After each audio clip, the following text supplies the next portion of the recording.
Terry? Yep. Ready? Good afternoon and welcome to another Rotary Thursday. We're certainly glad to have you here today. Looks like we got pretty much a full house. That's exciting. And like I say, a beautiful day out there. Ray might have a different opinion, but I'm glad you're here versus out on the golf course or whatever. I see David, he's thinking, I want to get out here as quick as I can and get in some of that good weather. I don't know how long it's going to last these days. But we're certainly glad to have you here today. Got a good program, and at this time I'm going to ask, I believe David is the one having our invocation today. If we can have You got it? invocation, please. And we'll do the Rotary prayer. Open our eyes that we may see, open our ears that we may hear, touch our hearts that we may love, clear our minds that we may think, strengthen our hands that we may work. Thank you, David. Thank you. This time, if you didn't have a mouthful, I'm going to turn it over to Jeremy. I've been known to catch him with a mouthful. He manages pretty well. Well, good afternoon, everybody. It's good to see everybody here today. We'd like to introduce our guests. First of all, we have Mr. Toby Lawson joining us today, guest of Ray Ray's. So, welcome, Toby. You work at the golf course? Yeah, I'm the membership director at Caroline Trace Country Club. I work right next to Ray. We also have Mr. Austin Schwartz, who is a guest of Moore's, and I assume you're enjoying the program today. All right. Glad to have you, Austin. One additional, Yep. Toby is scheduled to become an associate member, associate corporate member. Thank you. Great. He is going to be joining us more frequently in the future, hopefully. It's good to hear. Now, Toby, if you have any inside scoop on some of these Rotarians that live out there, Everything has a that price. might be a good program. Absolutely. Do we have any announcements that need to be made? Yes, Neil.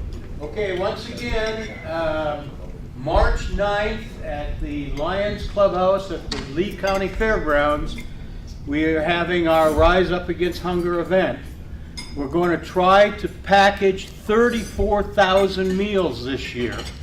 So we need everybody that's available on that Saturday that can come out. I sent out a bulk email to everybody, and we've gotten some pretty good responses, but we still need a few more people out there for the various shifts. We're either 10 to 12 or 12 to 2, and if some of the younger guys can come at 9 o'clock and help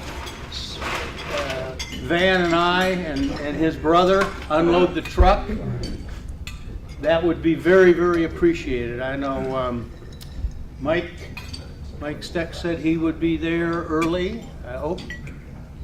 What time are you looking for that help? 9 o'clock for to unload the truck.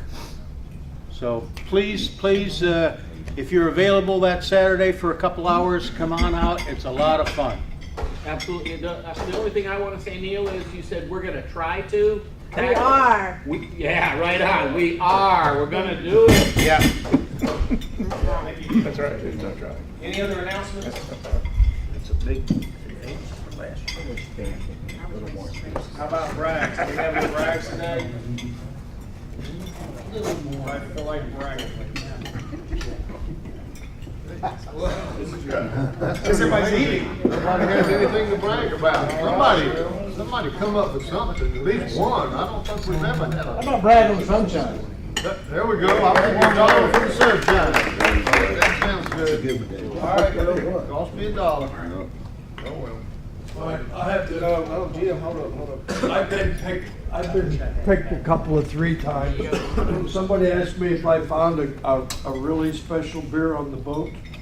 I did, a $27 bottle of Trappist Monk Duval from Belgium. And somebody asked me if it was worth $27, and I said, no, but it was very good. All right, Jim has a motto, we will drink no beer before it's time. Thank you. Thank you, Jeremy. Anything else? Neil, I will be with you in spirit on that Saturday morning. My body will be in Florida, but the rest of me will be thinking about you, I'm sure of that. But that's a great, I've just heard so much about that, and I hate that I won't be able to be there, but certainly will. Just to add one more thing, it's not just Rotarians that are doing this, it's spouses and children and friends, neighbors, so if you have someone that you think might be interested, please, please talk to them and come on out. David, do we have anything on our upcoming conference that we need to mention or talk about? Well, we just, registration is open, and I think today may be the last day to get $25 discount for registration. Okay. It's the last weekend of April, it's Greenville, South Carolina.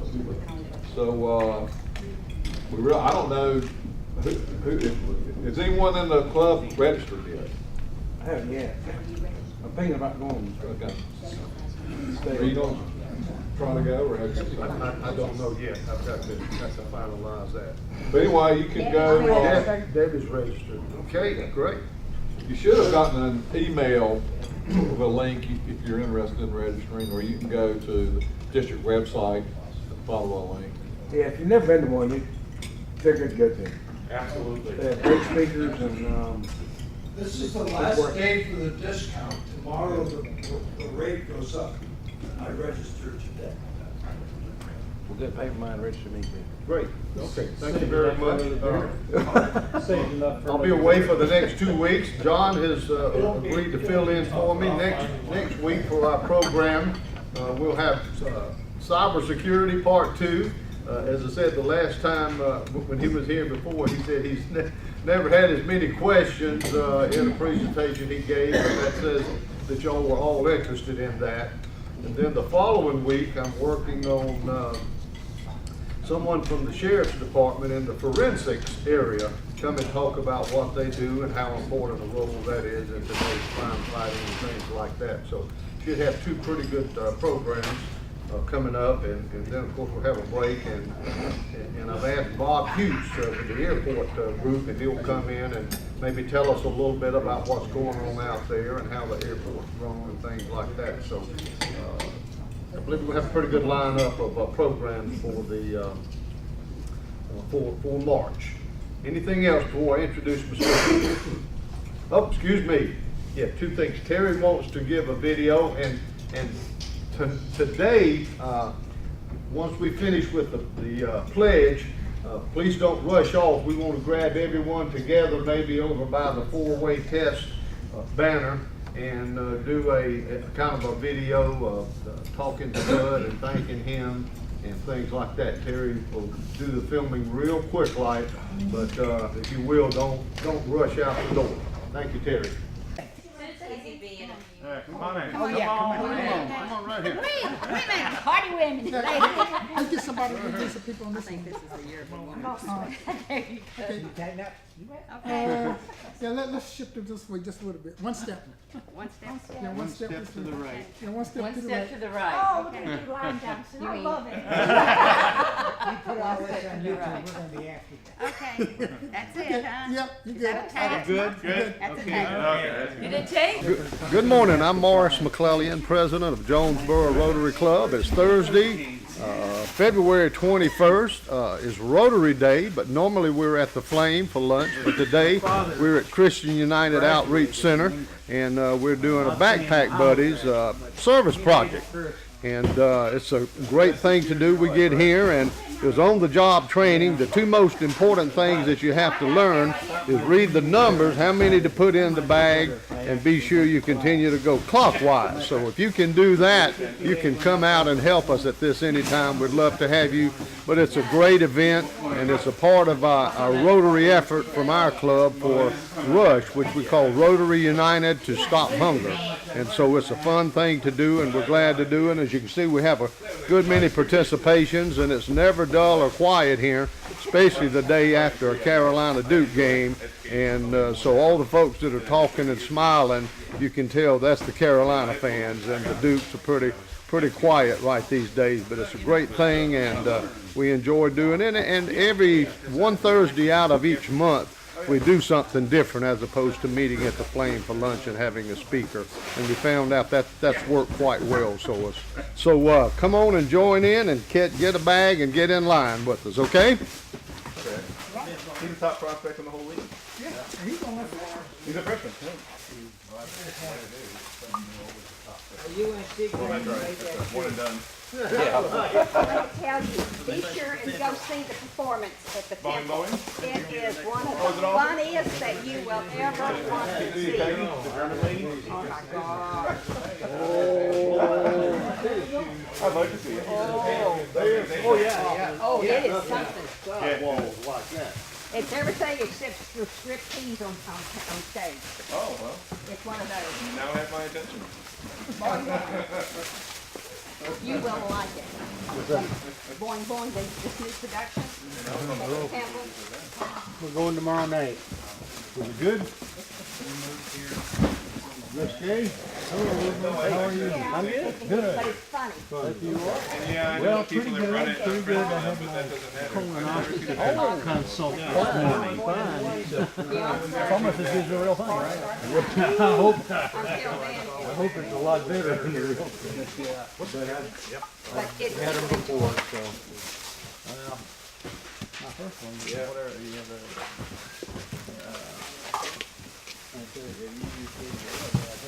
Oh, yeah.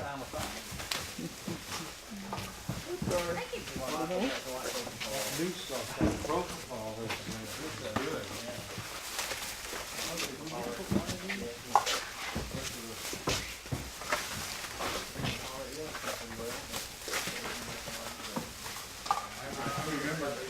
I remember the first time. Well, we need to get a picture. Thank you for bringing the banner, by the way. I'm here. We said my name's Austin Schwartz. I'm the Vice President of Sales and Marketing for the Fayetteville Woodpeckers. We are the brand new team that's coming to downtown Fayetteville starting in April of this year. So 48 days from today, we'll have our opening day. April 13th, we're having a ribbon cutting ceremony in conjunction with the city of Fayetteville, so we're really excited about that. Before I go into a little bit more detail on it, I figured I'd show you a little video that shows our brand new stadium that's being built. It's awesome. There's not going to be any audio to this, unfortunately. Picture baseball sounds. So that's the old Prince Charles Hotel down there on the bottom right. The left is a new parking garage and a hotel and office building that's being built. We just announced our naming rights partner is Segra Communications, so Segra Stadium. So that'll be up there on the top there.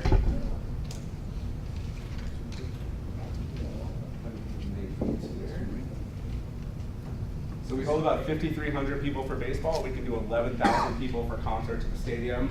We've got kind of our bar area out here. We jokingly call it the millennial zone, foosball, cornhole, all of that, picnic areas. We get a little bit of a fly through some of our luxury areas in a minute. We have a rocking chair section down there in center field. We've got a home plate bar that will feature a local craft brewery. We've got some field boxes, which are kind of like Topgolf style suites in that home plate bar.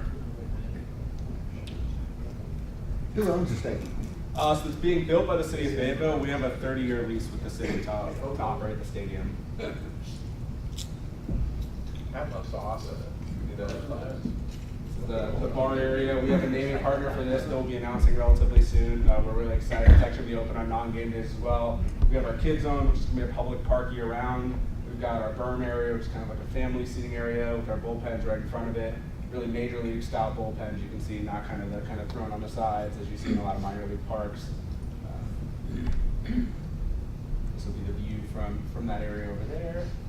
And you can see the new buildings going downtown. This is our luxury club area. We just announced a partnership with Avex Aerospace. So this will be the Avex Veterans Club. It's an area that on game days has 110 seats, which are actually sold out. And on non-game days, we can host parties up to 350, 400 people in there, weddings, bar mitzvahs, whatever it may be. This is our party deck area, an area that can hold 50 to 150 people on a game day. It's an all-inclusive area. These are the seats that go at that club level there. These are our luxury suites. We have 6 luxury suites in the stadium. And out to downtown Fayetteville.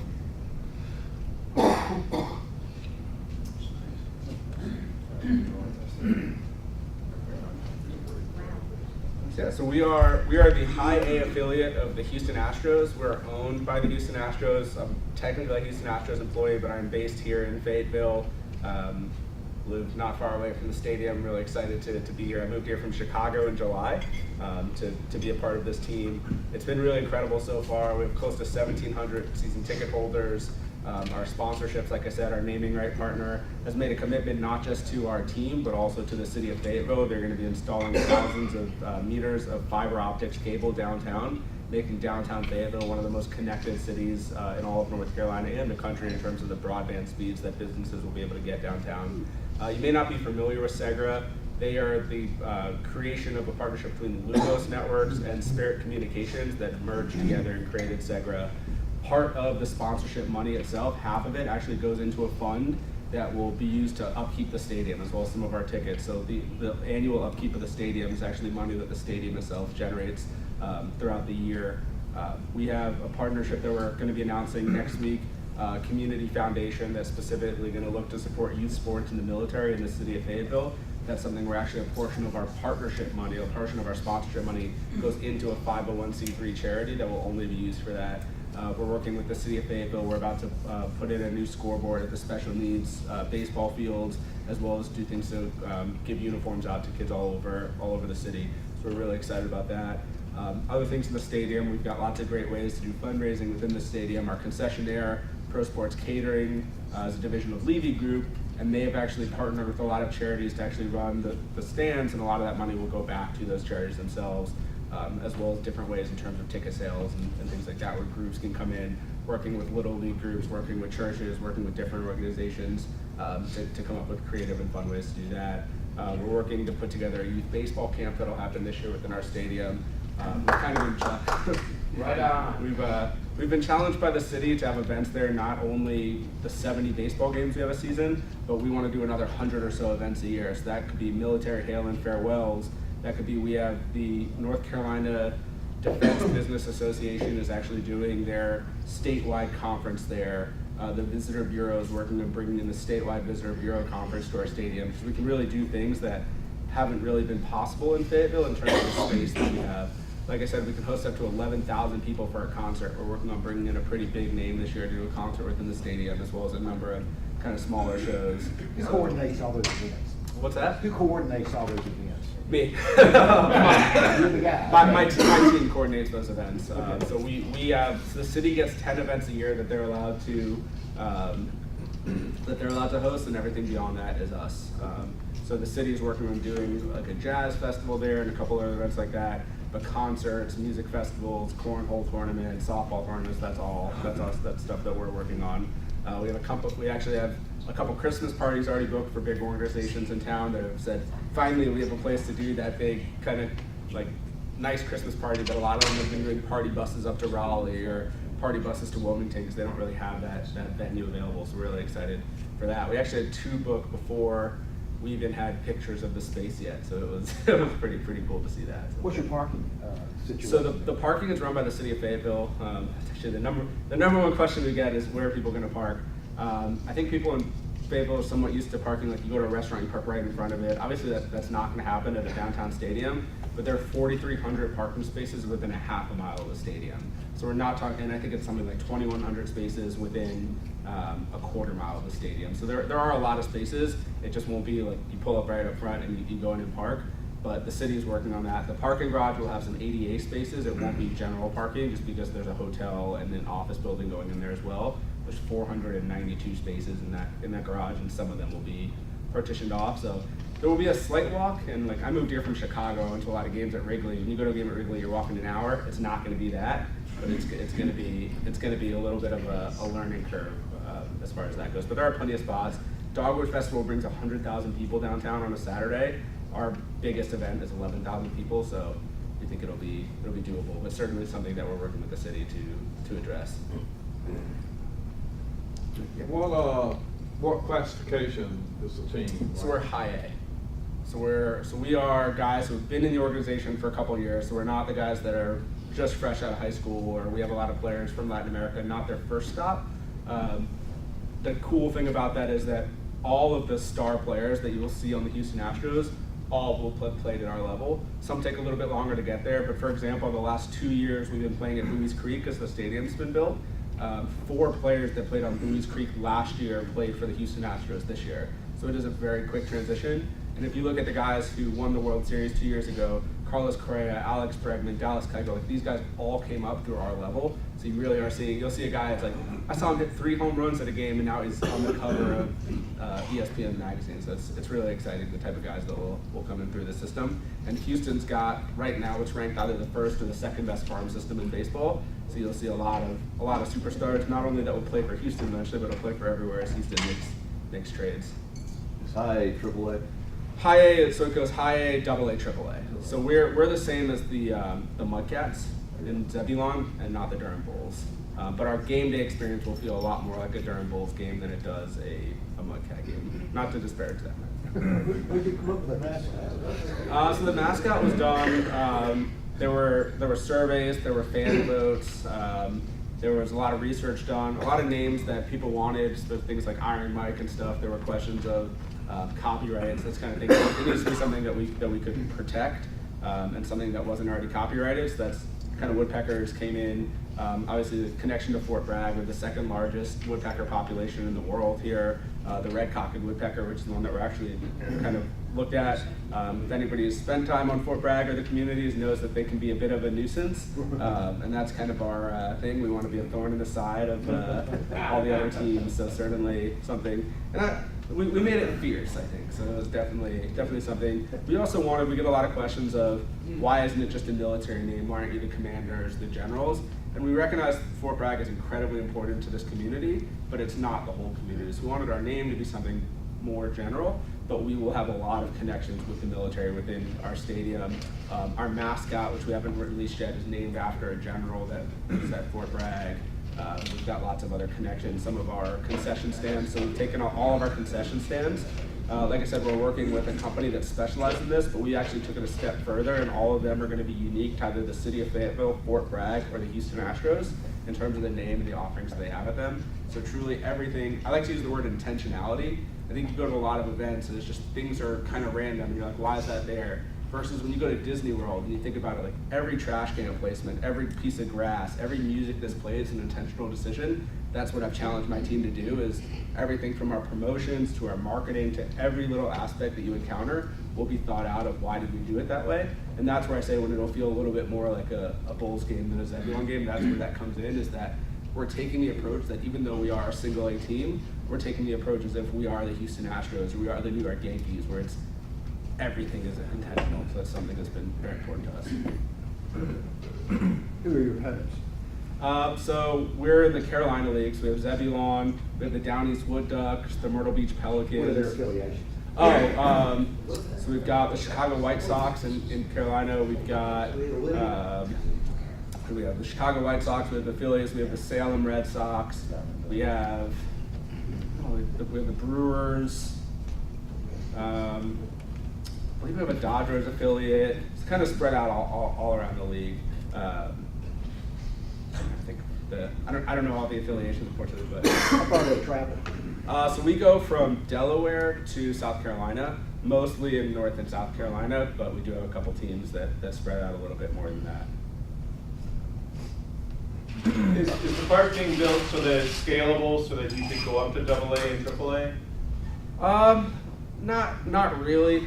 Those are typically larger stadiums. We went with a much more intimate stadium. We probably could do AA. It'd be a small AA field. Right. What we wanted to avoid is like just having a lot of seats for the purpose of having seats, because then you lose out. Again, going back to that intentionality, you lose out on kind of that close atmosphere that we really want this to be. Because that's where you end up with Zebulon, which was built as a AA stadium that holds 11,000 people.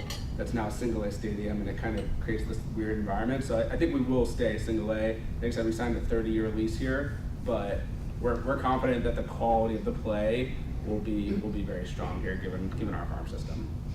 Our team won the championship last year in the Carolina League, the team that'll be coming here. This will be our inaugural season. Buies Creek was essentially a holding place. I don't know if any of you went to games there. It's at Campbell University's campus. That was much more about baseball. Like, probably felt like you're going to a high school baseball game, because we needed a place to develop our players. This is truly kind of like to say, taking flight here. So. Do you like the weather better here than Chicago? I'm from Florida originally. Oh, okay, you're spoiled. I lived in Atlanta before Chicago. I've been all over the place. I love Chicago, but I definitely am enjoying it. I actually didn't visit Fayetteville before I took the job, so I didn't know what I was expecting, but I certainly love it here. I've enjoyed my time. What other cities were in competition with Fayetteville when this was? So I know there were a couple other cities. So there were a couple of cities that built stadiums recently. Like Down East Wood Ducks is a relatively new stadium. So I don't know if there's any like directly in competition. There was probably more competition of which major league team ended up with the affiliate in Fayetteville. Fortunately, the Houston Astros won out, but I think it was more that way. I know that when Houston was looking for a new place, they were really looking for a place that they could make a long-term commitment and have tie-ins with the city. This team used to be based in Lancaster, California. They folded that team to come to the Carolina Leagues because the quality of play in the Carolina Leagues is a little bit more, I don't want to say better, but it's a little bit more conducive for growing these guys for what we want to be at the major league level. In terms of kind of, you have some weird parks out in California where it doesn't really reflect what it's like to play in a major league stadium. Our stadium, we're 407 feet to center field, 357 feet down the right field line. Like it is, you will feel like you're at a major league park. It just happens to have far fewer seats. That's right. Well, we're not naming the mascot after Braxton Bragg. Yeah. General. Yeah, that was one that we definitely have a couple times where when we mentioned Fort Bragg, we try to figure out how to deal with that connection. Just not. I mean, obviously it's a part of Fayetteville history. Not anything we want to overlook, but certainly something that, especially when we talk about, we're working with ESPN about potentially being featured in one of the promotions that we're doing and stuff like that, where they might have a little bit more concern about that. So. Is that a World Series ring? This is a World Series ring. Can you pass it around for us to look at? You can come out and check it out, but this one's actually a replica. I wasn't there yet for the real one. It's like a 1-to-1 scale of the real one. So certainly, hopefully, we'll get another one of these this year. We'll have our Buies Creek ones pretty soon, so pretty excited for that. How did you get a career in baseball? How'd that play out? This is actually my first job in sports. Prior to this, I worked in finance and worked in technology. I just got my MBA at the University of Chicago, and this opportunity came up. I've been looking to transfer into sports for a while, but I wanted the right position, somewhere where I could really get my hands in a lot of different areas. I've been going to the Sloan Sports Analytics Conference, which is like the mecca for sports analytics the last 5 or so years. And this really felt like the right opportunity, something new, something exciting, a city that really was yearning for something like this. So for me, it was a no-brainer decision once I got the offer. But it has definitely been a learning experience for me throughout this process, and I've loved it so far. Getting to meet lots of people all over. So. I assume you have group sales, like if Rotary wanted to reserve a place in the outfield or something, you have that? So we've got lots of different group areas. I brought with me our sheet that has some information about hospitality. I've got a couple different sheets here, some season ticket sheets, stuff like that. We do have a couple areas, like I said, we have some specialty hospitality areas where you can rent out a whole section, or we have group rates if you wanted to say we want 30 tickets together or something like that. I also have my cards here. I'll leave my cards as well. You can reach out to me, and if you're interested in that, I can put you in touch with my ticket account executive who can walk you through all the different options. Okay. But yeah, we certainly would love to see all of the park. For me and Jim, who's the brewery is going to be there? So we haven't announced the beer partners yet. We've got a number of beer partners that are local to the state of North Carolina. Some of the big ones. The biggest craft brewer in North Carolina has a presence in our stadium. A big up-and-coming one in Winston-Salem that you can probably guess who that is, has a big presence in our stadium, as well as a couple other beers. So we have 144 taps within the stadium, as well as canning options. And I want to say we're going to end up with something like 20 or 30 different breweries that have space in the stadium. So beer will certainly be flowing strongly. Am I over my time? Thank you. No, you're doing great. Thank you. Thank you very much.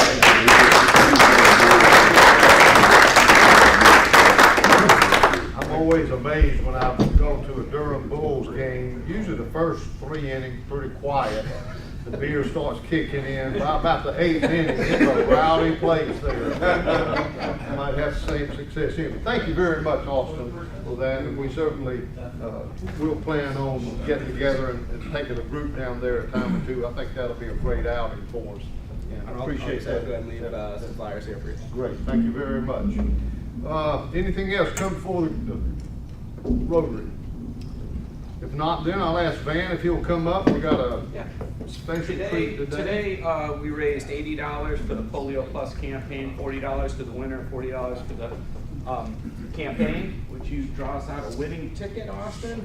Here, hold on to this. Use it. Yeah. Maybe just one last week. You can't do that. Alright, we got, should we read it out? Yeah. We got 3, 2, 9, 4, 5, 6, 8. Oh, right after. Someone's got to win it. Terry? Read the last four. 4, 5, 6, 8. Anybody? Got the other day. Anybody? Terry got it. I thought so. I thought so. Hey. I thought so. And we're going to. Okay, We got 2 more drawings here. Austin, here, draw 2 more tickets for us. Yeah.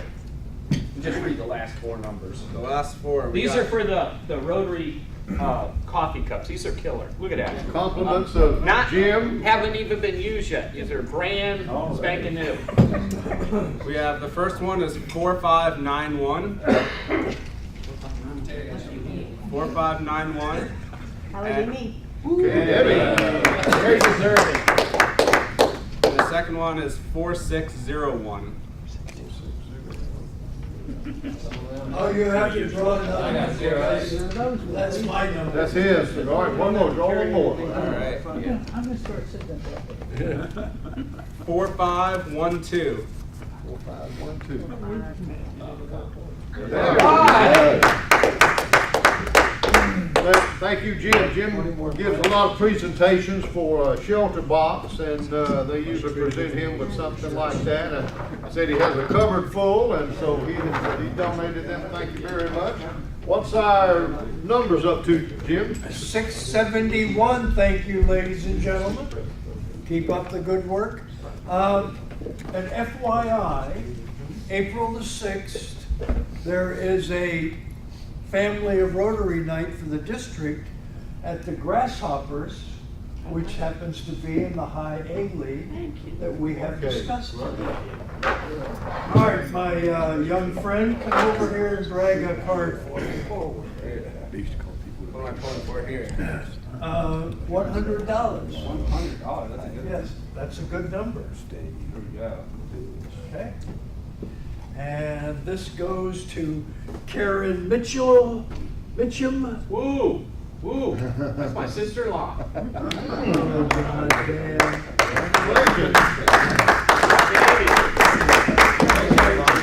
Since we didn't have a meeting last week, we had 2 drawings today. So you have to get up again. All right. Find us another $100 winner. Another $100 winner. Yes, sir. Kara. Thank you. And this is Mark Zengus, Larry Aikman. So thank you all very much. Okay, don't forget, Terry, since he was the money winner today, he's going to lead us in the 4-way test of the pledge. But right after he does that, don't forget, we're all going to kind of assemble up here in this corner, and he's going to get a quick video of us with a message to one of our departing members. I say departing, I know he's retiring. The fellow said, this is my dear departed wife, said, did she die? No, she just departed.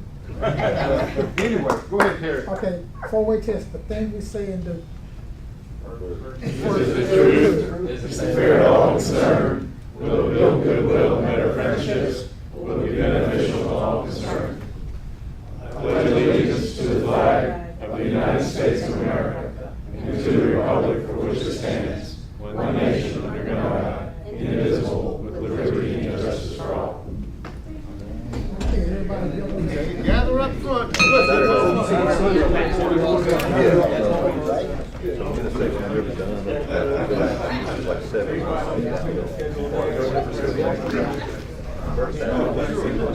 Here's some information on We got